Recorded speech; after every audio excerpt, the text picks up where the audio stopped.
Hey guys, this is Danny Carter, and you're watching the very first episode of Beyond the Board.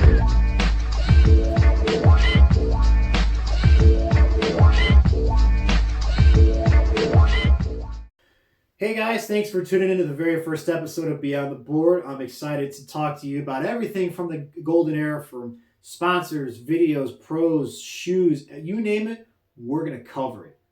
So this episode being, this is the maiden voyage. This is the beginning. It's its origins. We all have our origin story, how we got into skateboarding, especially during this time, and how I got into skateboarding was at a flea market in 1998 in Arizona. It was right outside of Apache Junction. We were walking around, um, just looking, and I had $30 in my pocket because we're all kids. We all save up for trip money and whatnot. Walk by this vendor and I see the skateboard. It was an 80 shaped. And I was like, well, how much? And the dude's like, $30. I'm like, sold. And I don't know what it was. I just bought it on a whim as I was a kid. So here I unwrap it and start skating around the hotel. And I was like, holy crap, this is pretty damn cool.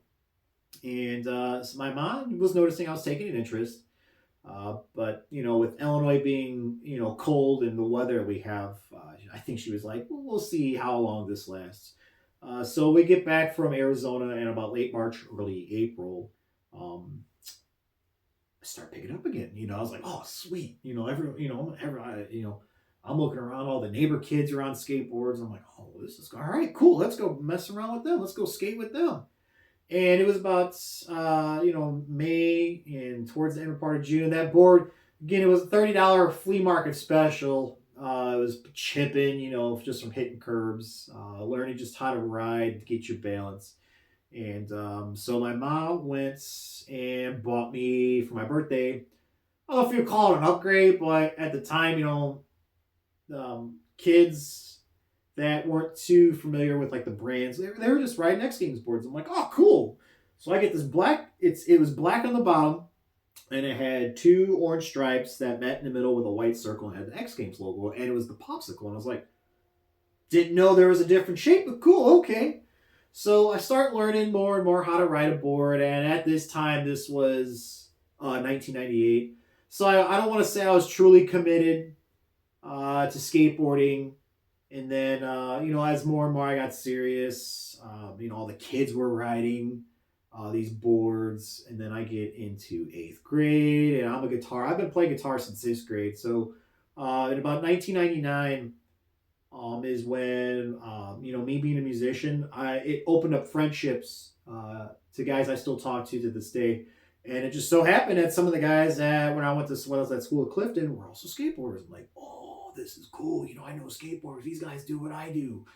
Oh, I was wrong. These guys were, they had, all the, boards. They were pro. The shoes, they were pro. They were wearing pro clothes. Like brands like World Industries and Blind and S back then. And I was like, yo, this is cool.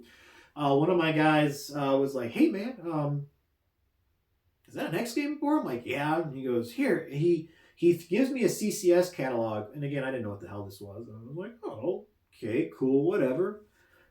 I go home, I open it up, and was on Sensory Roller. I was like, oh my God, all these shoes and boards and everything and clothes. This is cool. So I'm like a kid in a candy store. And I'm literally taking a pen and just circling everything I want for Christmas that season. Well, my mom, she wasn't going to really spend that much because she's at the time I think she thought it was a fad, which I get it. Kids go through fads. Well, I understand you don't want to drop a shit ton of money and be like, oh well, I just drew $300 in all skateboard stuff and you don't even use it.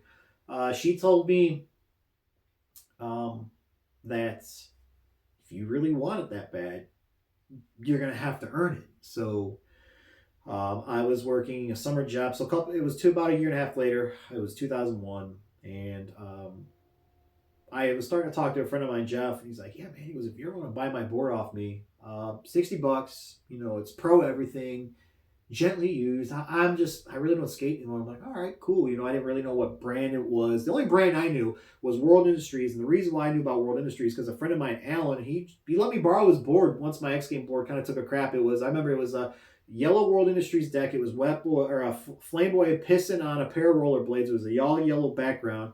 It had Grind King trucks, and the wheels were World Industries wheels, and they were meant to look like piss. And I was like, oh, so this is the first actual pro board I've ridden, um, but not my first actual pro board that I own. So I kept riding it around, and eventually he wanted it back. And then so I started working for the Village of Shabance, cleaning out ditches in 2001, about right after freshman year. And I had enough money, and I called up Jeff. I'm like, hey, man, you still got that board? He's like, yeah, you want me to come by? I said, yeah, I'll be home all day today. He's like, all right. Swings on by. I hand him the cash. He opens his trunk, and here I see a board. It's got this big wave, medium wave, small wave, big block letters, and it says Shorties. And I'm like, okay, cool. This is it. Little did I know what doors would open with that brand. But that's for later on. And what's funny is my first pro board is the board that's to the right of me. It's the exact same colorway, exact same graphic. It had so that board complete. It had independent trucks, it had Speed Demon wheels, and it had Lucky bearings. So I'm like, all right, cool. I'm legit. I got some cool shit. Now I got you know. So when I started getting more serious into it, and then also that birthday, I got Tony Hawk Pro Skater because I remember I kept saying to my mom, I want it, I want it, I want it. She goes, maybe for your birthday. So my birthday comes around that year, open up one of my gifts, and what do I see? The box for Tony Hawk Pro Skater 64. And I was like, holy shit, this is awesome. So I go upstairs. I remember ripping that box apart, slapping that bitch in there and playing. I used to stay up to all hours of the night playing Tony Hawk Pro Skater, trying to beat my high scores, trying to not only beat my high scores, but run through all the careers of all the skaters so you can unlock all the boards.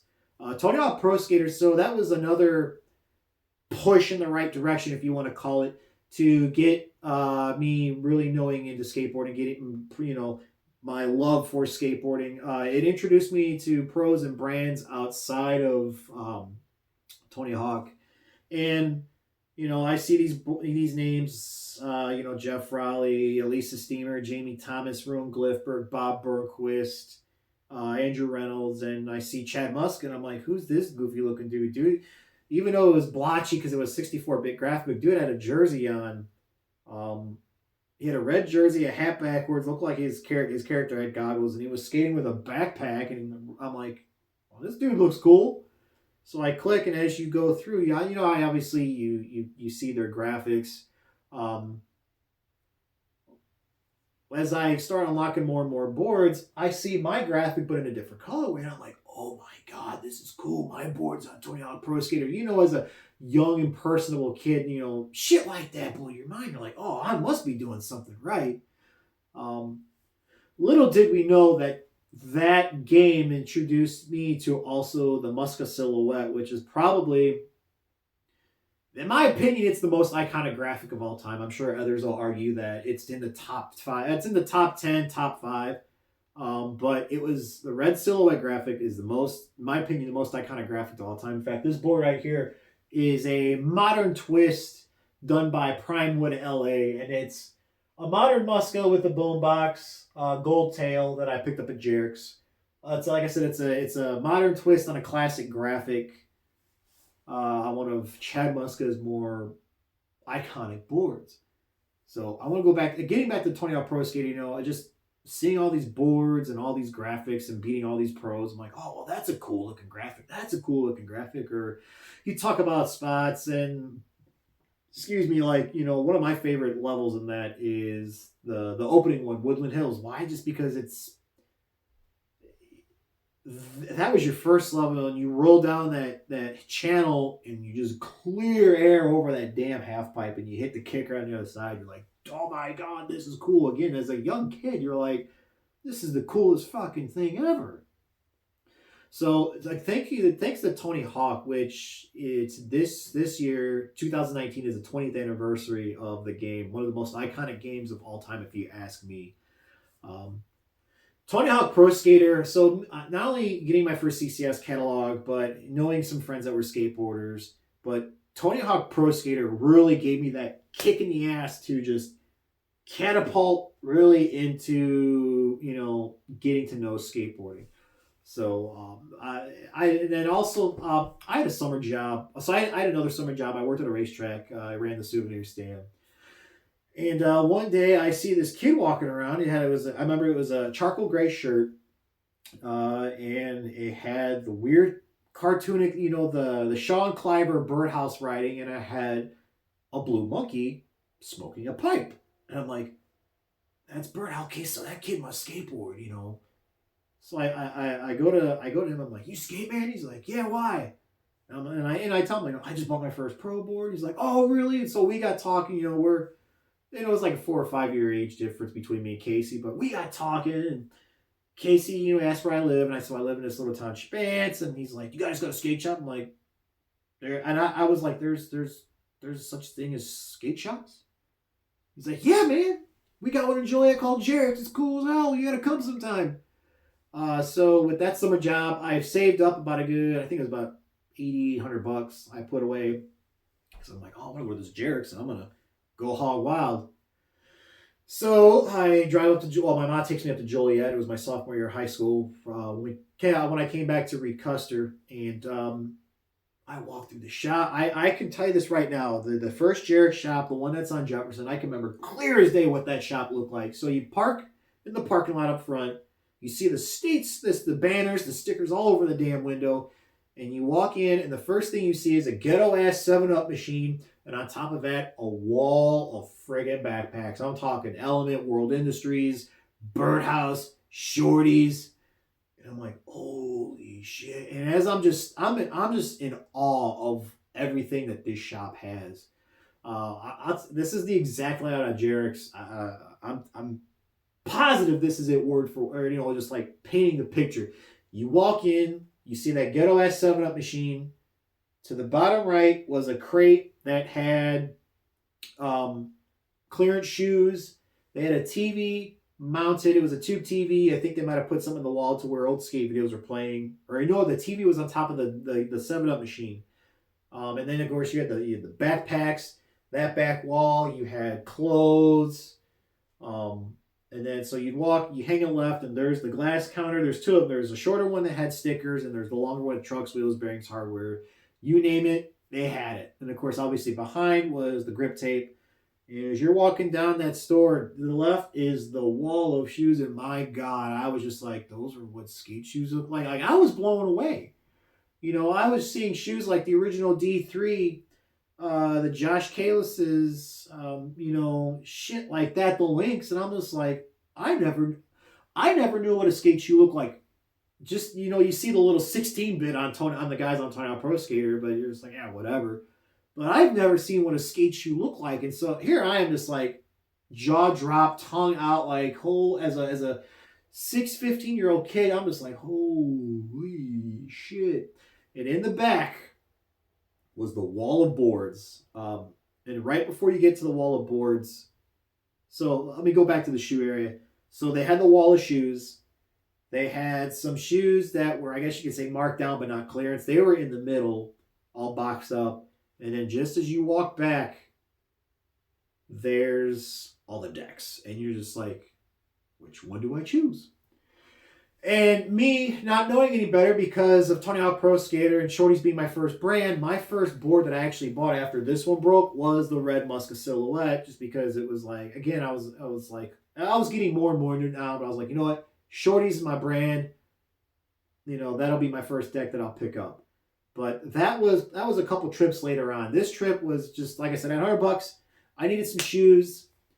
And I looked at that shoe wall, and as much as I wanted a pair of like S Spartas or S Tribos or Cybers, I was like, I don't have $120 to drop.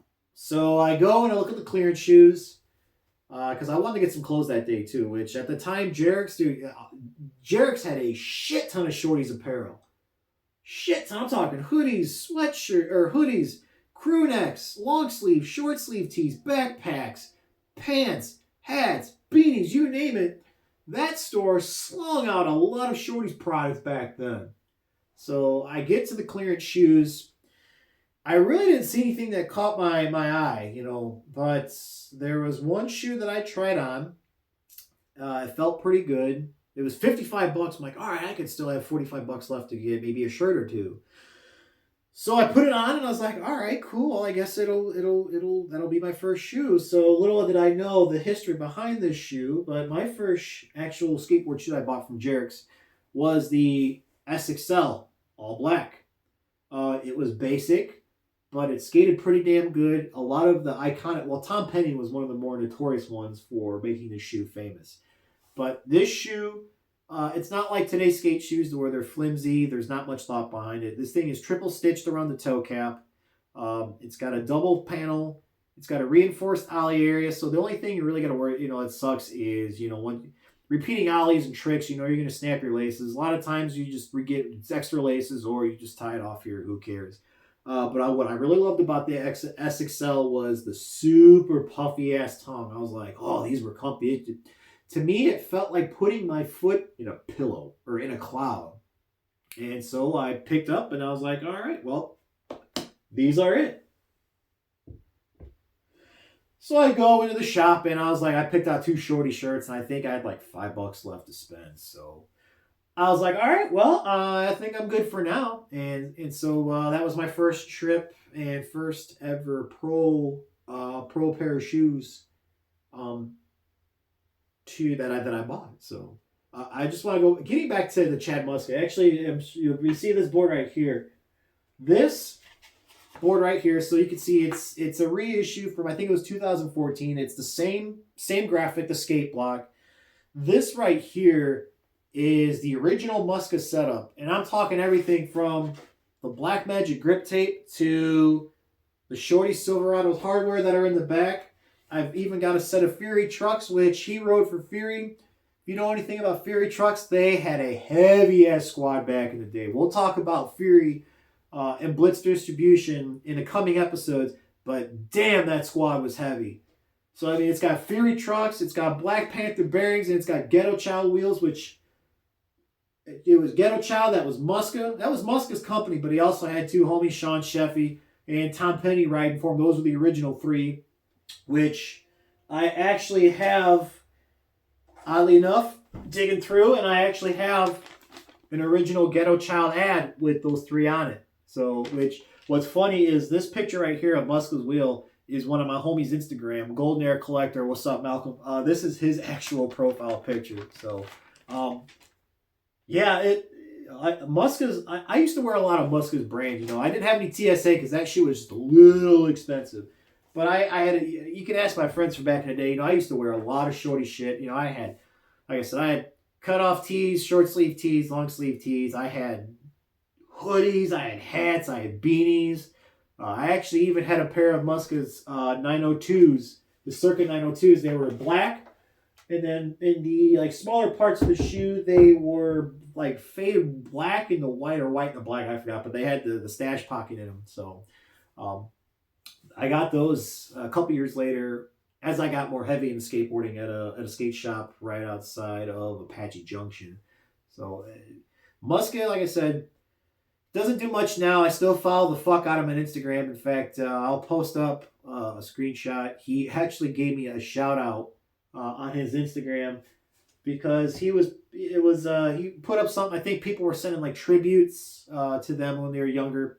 And I again happened to dig on this picture. I don't know if you can see it. Well, if not, I'll also get a better version of it. But it's me skating. It's circa 2005. I had rolled up blue sweatpants. I had a cut off shorty shirt, and I was wearing some DVS Sheffy 3s because at the time when we had the skate shop in Braidwood, we were getting shoes they wouldn't sell anymore for crackhead specials. I'm like, yeah, sure, I'll skate those. And I sent to him on the whim, because I respond to Muska stuff and whatnot, and I rarely hear from him, which I understand because that dude is a fucking icon, and I'm sure everybody and their brother is messaging him. I get a notification that says the Muska tagged you in the post, and I see it, and I'm not gonna lie, I fanboyed out a little bit just because my childhood idol, the guy that when I first started skateboarding, I modeled my style from not just the clothes I wear, but just the way he skated. If you noticed on one of his tricks, it was Muska doing a 5-0 with a boombox. Well, I didn't do the exact trick I 50-50'd on my buddy Zach Bennett's box with a little tiny, there was a plastic CD player because they're like, oh, I bet you wouldn't do it. And I got enough speed. I landed, I got on it, and I landed. I was like, holy shit, I just mimicked Chad Muska, one of his moves. Dude, I was fucking hyped. And they couldn't believe it, like, holy shit, he actually did it. But, yeah, Muska, like I said, he'll always be my number one, my favorite skater of all time. Especially, he had a lot of influence, a lot of graphics, classic graphics during the golden era. But yeah, that dude, he was, like I said, he'll always be my favorite skateboarder. So this is gonna wrap up the very first episode of Beyond the Board. Again, I just like to thank those who have liked the Instagram page, who have also followed the Facebook page. I get confused. Thank you to those who like the Facebook page, who are following the Instagram page. And I will definitely be posting this link up as soon as I'm done editing, so that way we can, you guys can see what I'm all about. If you got questions, I've got different ways you can get a hold of me. The Beyond the Board Facebook, the Beyond the Board Instagram. So it's Beyond the Board is the Facebook page. Beyond the Board 26 is the Instagram page. And then I've got beyondtheboard26@gmail.com. You can email me with any questions, any show ideas you got, or like with this episode, with it being me talking about how I got into the skateboarding during the golden era. If you want to share your stories or just a little, a few things about how the beginning of you skateboarding during the golden era, feel free to send them to me. I will be more than happy to read them out loud at the beginning of the next show. So I just want to give a few shout outs before I close out. First and foremost, the show graphic was done by a New Mexico homie of mine. I've known him for a couple of years. He's a cool ass fucking dude. Miss hanging out with him. Demetrio, thank you so much for that. Dude, I hope you get back on a board soon. There's just nothing like cruising on that damn skateboard. Just the freedom and stress that goes away. Second, I'd like to thank our show sponsor, Jarek's Skateboard Shop. So you've heard me talk about Jarek's in this episode of how I got introduced and me going into it. Jarek's has been around since I think the mid 80s. I think it was 85 in Joliet.